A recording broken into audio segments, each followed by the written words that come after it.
Leonida, të lutem detajet e kësaj ngjarje.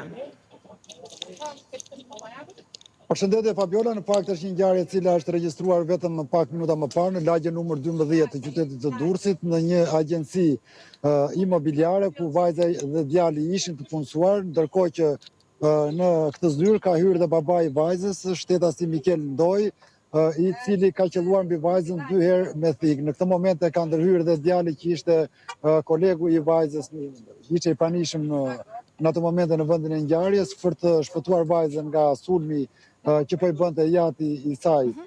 Dhe ka marrë dhe ai disa goditje me thikë, po ndodhet jashtë të rrezikut për jetën. Gjithashtu edhe vajza ka marrë 2 goditje me thikë, por sipas bluzave të bardha edhe ajo ka marrë ndihmën e parë mjekësore dhe ndodhet jashtë të rrezikut për jetën, ndërkohë që babai i saj, autori pra Mikel Ndoj, është larguar nga vendi i ngjarjes dhe po punohet për arrestimin e tij.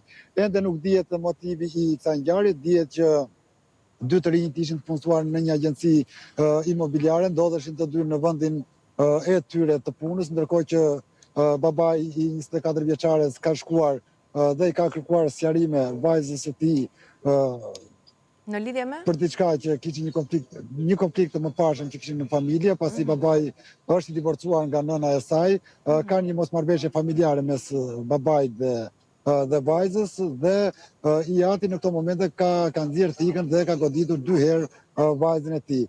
Siç e thamë edhe pak më parë, në këto moment ka ndërhyrë kolegu i saj i cili ndodhej në zyrë, i cili është identifikuar me inicialet OM, dhe në momentet që është përleshur me tjatin teksa ka tentuar që t'i largonte thikën nga duart, ka marrë dhe ai disa goditje me thikë të lehta, le të themi në një farë mënyre, dhe fatmirësisht të dy, si Gjensila Ndoj, 23 vjeçe, por edhe shtetasi i identifikuar me inicialet OM, ndodhen jashtë rrezikut për jetën. Po punohet intensivisht për arrestimin e autorit të kësaj ngjarje, dhe më pas besoj do të kemi edhe detaje për motivin e kësaj ngjarje të rëndë. Por për momentin vajza është në sallën Po arma e përdorur në këtë ngjarje është sekuestruar nga policia apo e ka ende autori? Po, është sekuestruar nga ana e policisë.